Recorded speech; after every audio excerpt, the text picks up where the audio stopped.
Olá, meu querido, minha querida, bem-vindo ao programa Em Frente. Sou o pastor Silas aqui da IPI de Rolândia e estamos aqui mais uma vez para falar da Bíblia Sagrada, que é a palavra de Deus. Nós estamos dando aquela sequência nos Salmos da Bíblia, porque os Salmos da Bíblia são uma composição linda, maravilhosa, que serve para muitas coisas. Você pode orar os Salmos, você pode cantar os Salmos, você pode simplesmente meditar nos Salmos. Você pode entrar na presença de Deus através dos Salmos.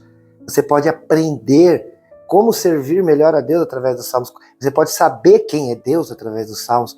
Olha, é muita coisa boa através deste livro, o livro dos Salmos, ou como alguns o chamam também de o Saltério. Calvino, por exemplo, nas igrejas onde ele ministrava, ele dizia que só podíamos cantar os Salmos. Era uma ideia dele, né? Porque se você cantar os salmos, você vai estar agradando a Deus sempre.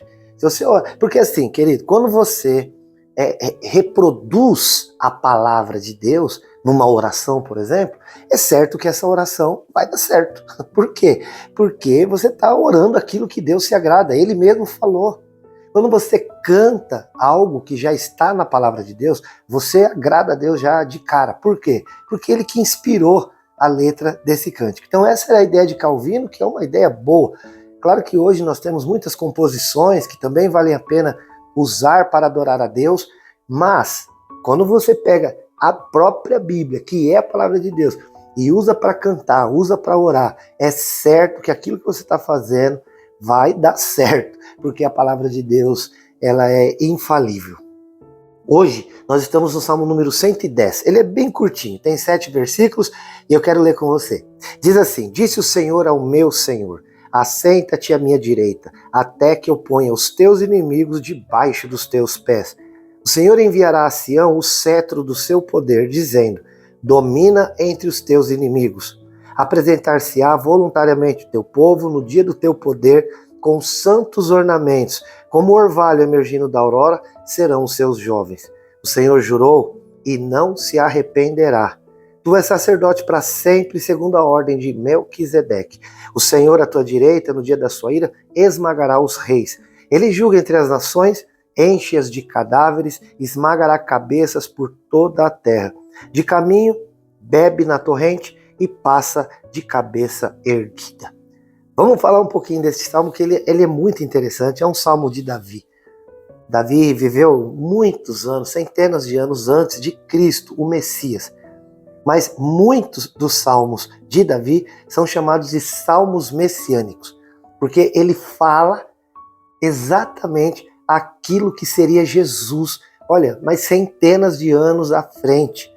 E aqui ele está reproduzindo isso. Ele está dizendo assim, ó: disse o Senhor ao meu Senhor, assenta-te à minha direita. Queridos, essa palavra, ela é tão interessante, né? Disse o Senhor ao meu Senhor. Por que disse o Senhor ao meu Senhor? Por que duas palavras Senhor, a mesma palavra, né, Senhor, colocadas aqui lado a lado? É porque o texto bíblico ele não foi escrito em português originalmente, né? Ele foi escrito em hebraico. Lá no hebraico, a palavra Senhor, aqui a primeira, disse o Senhor, é uma palavra que está designando o nome de Deus. O nome de Deus é um tetragrama, né? São 4 letras em hebraico, 4 letras hebraicas, que dão o nome de Deus. Esse nome, queridos, as pessoas elas dizem saber pronunciar, tá? Mas tem muitas pronúncias, porque o hebraico não tem vogal originalmente, não tem escrita vocálica, só tem o som, né? Você só reproduz os sons da vogal, mas eles não descrevem este som entre as suas letras, que são as consoantes. E aí, esta palavra Senhor é a palavra que designa Deus, que dá o nome de Deus. E a outra palavra Senhor é o significado comum de Senhor que nós temos, que é aquele que domina. Então seria assim, ó: disse Deus ao Senhor, ou seja, aquele que domina, colocando assim, né?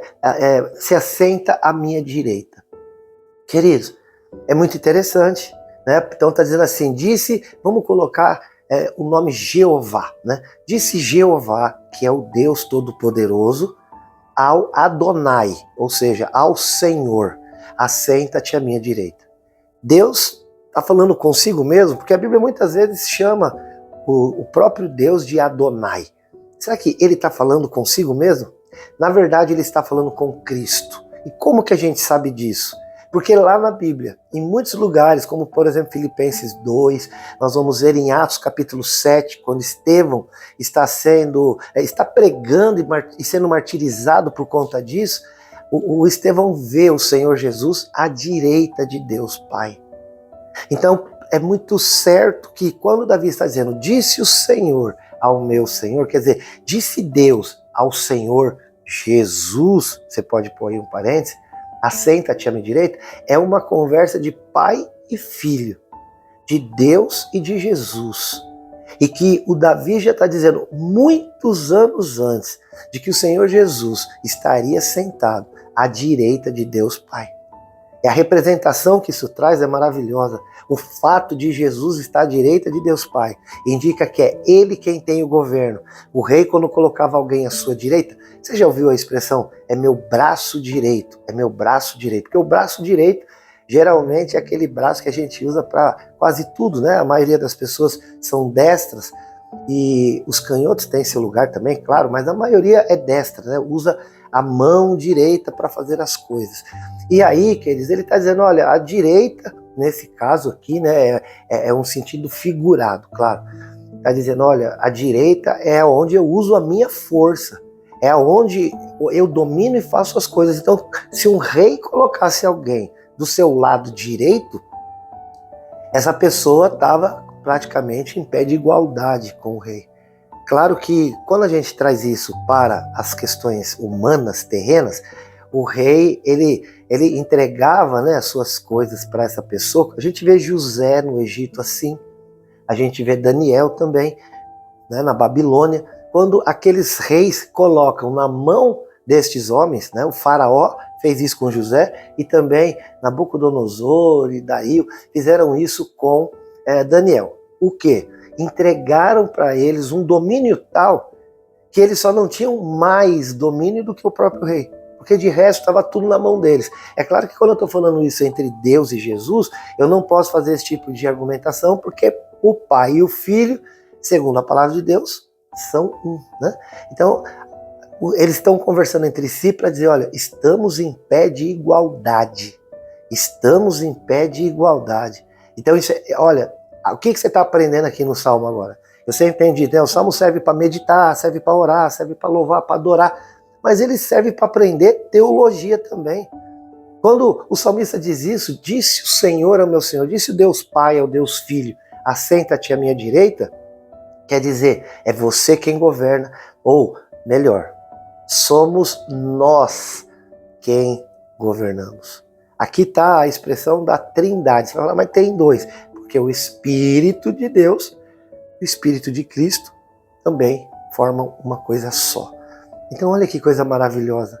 Um diálogo de Deus e seu Filho Jesus, o Pai e o Filho, no céu, indicando que os dois têm força, que os dois têm poder.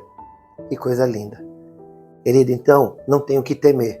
Se você está com Deus, se você tem a Jesus como teu Senhor e o teu Salvador, você pode ficar tranquilo, porque esse é o Deus verdadeiro, que governa, que executa seus juízos. A Bíblia diz, ele jurou e ele vai cumprir, porque Deus é o único que pode realmente manter até o fim a sua palavra.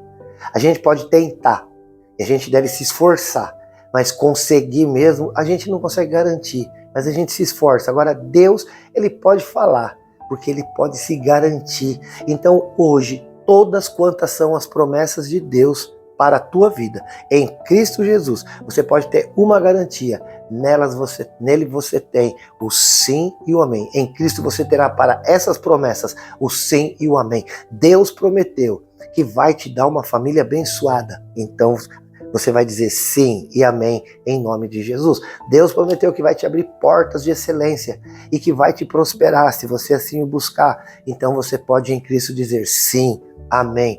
Deus vai curar as enfermidades e vai nos dar muita alegria e paz. E nós podemos dizer sim e amém em Cristo Jesus. Porque estes dois, né, o Pai, o Filho e ainda junto com o Espírito Santo, é a Trindade Santa, e os três formando um. eles estão ao nosso favor para nos abençoar. E toda palavra que sair da boca de Deus, diz a Bíblia em Isaías 55, não volta para ele vazia, sem cumprir todo o desígnio para o qual ela foi enviada. Então hoje Deus envia a palavra para a tua vida e te diz, você vai ser muito abençoado. Recebe esta palavra, toma posse dela e não se esqueça de uma coisa. Nós aqui, te amamos em Jesus. Fica com Deus, até o próximo, se Deus quiser. Tchau.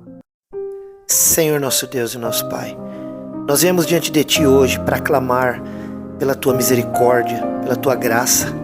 Pai, vivemos no meio de um povo de lábios impuros, de ações impuras, que pensam mais em si do que no próximo, do que em como Te agradar. Pai, no nome de Jesus, queremos clamar que a Tua graça alcance aqueles que vivem conosco, a nossa casa, a nossa família, que a Tua graça nos alcance, tendo misericórdia de cada um de nós, porque pecamos, fazemos aquilo que é contrário à Tua vontade. Pai querido, mas a Tua palavra diz que se confessássemos os nossos pecados, o Senhor seria justo em nos perdoar e nos purificar de toda injustiça. Ó Pai, vivemos num meio em que as pessoas não pensam como Te agradar, pelo contrário, satisfazem apenas a sua própria vontade, trazendo maldição muitas vezes sobre si. Por isso, Deus, no nome de Jesus, cobre-nos com o Teu sangue e nos perdoa, em nome de Jesus. Amém.